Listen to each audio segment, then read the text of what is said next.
Hey Kurt, Rob again. This is from today's stuff, okay? I'm going to do the same thing. This is right off the street again. I'm going to let a couple of swings roll just so you can see what you're doing.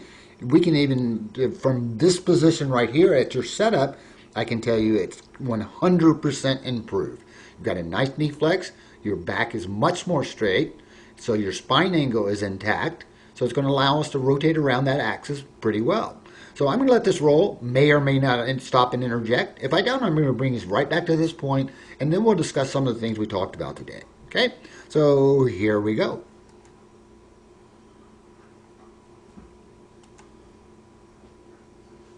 All right, let's see one more, please.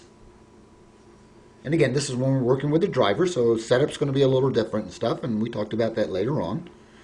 So let's see one more swing, and then we'll go from there.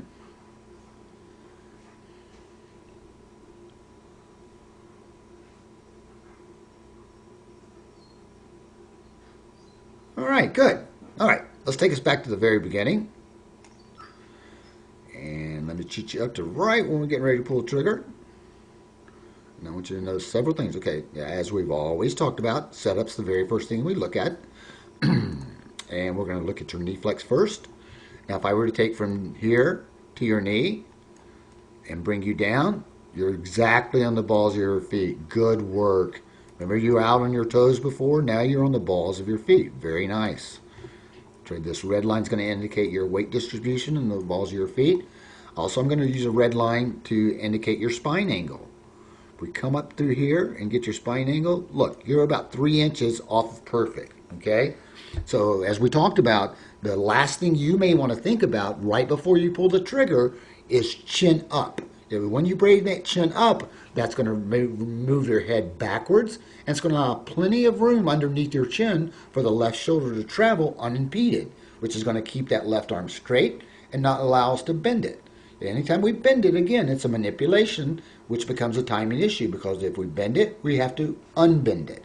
Okay, so what our goal is to not bend it in the first place. So I'm going to take you just pretty slowly right through this right here, but it's a beautiful setup position, much, much nicer. Okay, so here we go, frame by frame kind of. I'm going to cheat you into it right when you start to pull the trigger. There you go, I got you now. Here we go. So we start to get, I want to get us in the halfway back position and take a look at that. Okay, much, much better. Again, I'd like to see a little more wrist cock at this halfway back position. I'll send you that picture of Ricky Fowler, who's in the exact correct position, so you can try to mimic that. But look, as we've always talked about before, if I were to draw a line through your shaft, through your hands, it's pretty damn close. What it requires at this point right here, I'd still like to see this club head out in front of you a little more. It's also because you're kind of still building into your wrist cock as opposed to popping into the wrist cock and then making it happen from your waist. The club head is getting trapped behind you a little bit. That's going to make you have a more up and down swing plane, and it's going to make it more difficult for you to consistently deliver the club to the ball on an ongoing basis. Okay? So here we go. We're going to move forward a little bit. So we get to here.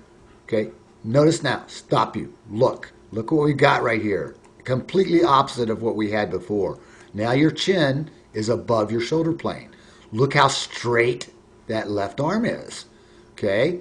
Look at the wrist plane. It completely matches, pardon me, completely matches the flatness of the club head.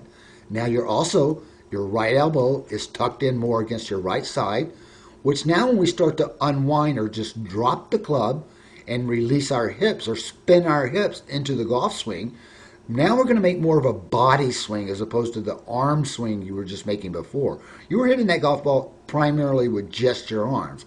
Now that we're staying connected and tucked in, you're going to be able to use the larger muscle groups of your body, which are your pecs, your abs, your obliques, and the top of your thighs. Okay? And you'll notice that as you drop in now, you're not pulling away from that left shoulder on the plane. You're actually leaving it in place till almost an impact. And that's exactly what we talked about and what we need to do. Okay? So I'm taking you forward. Here we go. You're dropping in. Nice. Release is nice. I'm going to take a little highlight and go zoom in on this hand release. Look at that. Beautiful. Nice rotation. Very nice. Okay? As we always say, proof's in the pudding. You released on time.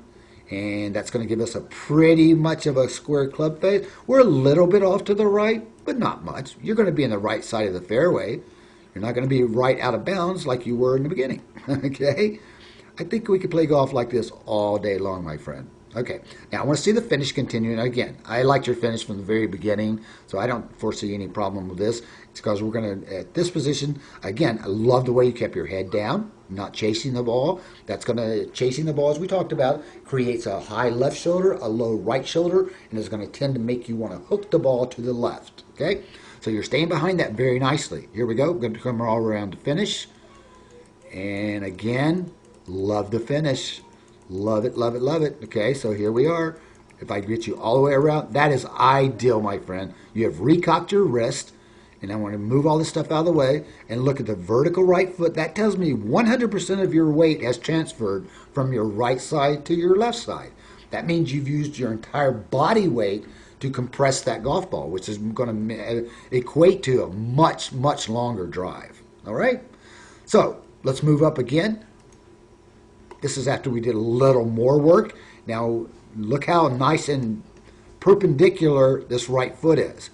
We worked on that because you were still flaring that out a little bit.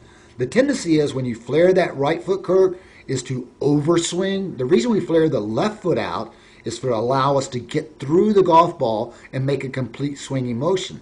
The right foot kind of works as a governor, if you will. As long as we keep it perpendicular to our line, it's going to keep us from over-swinging, okay? And that's one of the issues you had when you first came to see me. Again, I want you to look at the setup. Your setup is beautiful. I look at the knee flex straight down, balls of your feet. Let's look how much improved your spine angle is. Get you back here, grab you. I'm going to do that in red so you can see it highlighted, okay? Look how much, much nicer. Again, we talked about this, and we're probably going to see this in the ladder frames. Right at this point, before you pull the trigger, I want your last thought to be chin up. Okay? Chin up. This little area that we have here between the spine angle that I would prefer and what you actually have is about a 6 to 8 inches spread. With that chin raised up, that head will come back right in line with that spine angle, give us a nice vertical spine angle, and utilizing that as an axis for us to rotate backwards in our backswing and forwards in our foreswing. What that does for us as well, it allows us to make the angle of attack into that golf ball consistent time after time after time. What we were doing before, all that bending, jerking, head moving, all that stuff, that's what makes you inconsistent. By stabilizing and using your spine angle here, you're going to become much, much more consistent. Here we go. I'm going to take you forward a little bit. I'm going to shoot you into the backswing. Give me a second here. Bear with me. Okay, again, right here, chin up for me, please. Let's see. Okay, so we still didn't do it here. We do it in the latter ones. Here we come. We're getting the back halfway. Beautiful. Beautiful. Get back. Okay, you're still building just a little bit into it. We talked about if I were to get you just a little more wrist cock right here, right in this position right here, a hair more wrist cock, you're right down the line, Kurt. Okay, just a hair more wrist cock right here, and you're still kind of continuing on with your arms. As I said, when we get in that halfway position, 70% of our golf swing is completed. Then all we have to do, since we have a flat wrist, a level club, and a flat club head, is all we have to do is turn exclusively from our waist, which is going to put us on perfect plane because we've established a nice straight spine angle. Okay? That's going to get rid of that cup in your wrist. That's going to allow you to have a flat back of your left hand, which is going to equate to a flat club head, which is going to allow you to just drop and turn. As I talked about before, that's what Tiger Woods made famous, is the way he snapped his hips back through the downswing. So that's more of what we want to work on. And we do get to there in the latter part of this session here. So I'm going to roll on. Here we go. Take a look. Okay, now I'm going to get you to the top. Look at what I got here, my friend. Look, look, look. Right? I've got your chin on top of your shoulder. Left arm relatively, I mean, you got a small bend in it. Do I want to see that? No. Okay? Because why? If I look at this green light again, there's a 4 to 6 inches that you did not get that head back. That head must come back to allow that left shoulder to travel unimpeded. All right? That will get rid of that little minor bend. Look at your wrist, completely flat. Look at the club head, completely flat. Look at your right elbow. It's tucked into the right side of your body. Remember how much air we had in there before? Now you're in a position to let the club fall and snap your hips around, allowing you to make a body swing, utilizing again the top of the most larger part of your muscle group, your pecs, your abs, your obliques, and the top of your thighs. Then we're hitting the golf ball with our body as opposed to making that weird little arm swing we were making in the beginning. Okay, so I'm going to take you down now from this point. Head is stabilized much more. Again, I need it back 6 more inches. Okay, 6 more inches are going to get rid of that little. It's minute, but minute. We're trying to get consistent. Minute counts. All right, so getting that chin out of the way and allow that left shoulder to travel unimpeded is very important. So let's watch our downstroke now. Here we go. I'm dropping you into it. So you're dropping down now. You're not pulling away. Notice how I highlighted this left shoulder. Remember, we were backing that out way before we almost even started our downswing. Now it's staying stationary. Exactly what I wanted. All right. Here we come into it. Nice drop. Nice turn. Nice release move. Boom. Look at that, my friend. Right down the frickin' middle. Very nice, Kirk. Very nice. Day and night. I can tell you put in a lot of work. I don't mind working hard for you when you're putting in this kind of work and you're working hard for yourself. All right, so let's go to the latter part because this is where we really started doing pretty well. So let's get you up and cheat you into this a little bit. Actually, what this is right here that you're seeing? I haven't even marked this up. This is part of the other video that came out, okay? So I'm going to continue on here. I'm not even making these lines. These lines came from the other video, and it's showing, highlighting again. So let's go back to the one prior to that, okay? Because that's the one that's going to give us a better idea of what we ended up with today, okay? Beautiful knee flex. Again, and I think you do it here. Let me just check. Chin up, please, because we've gone back to the irons here. You're getting a perfect halfway back. We say, boom. Okay, look at this, Kirk. Okay, this is really ideal. What do we have? Flat wrist, parallel club head, parallel shaft, flat club head. Beautiful, beautiful, right down to the target line.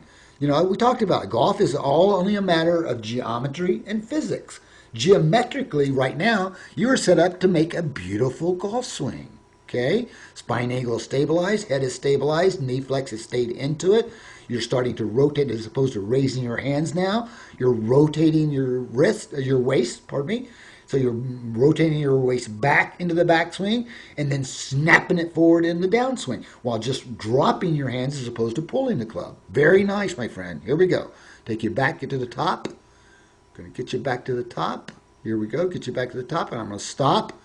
Very nice. Okay, again, got to get this head back. It's got to come back 6 to 8 inches. All right, you're killing yourself because here I see even just a little more bend.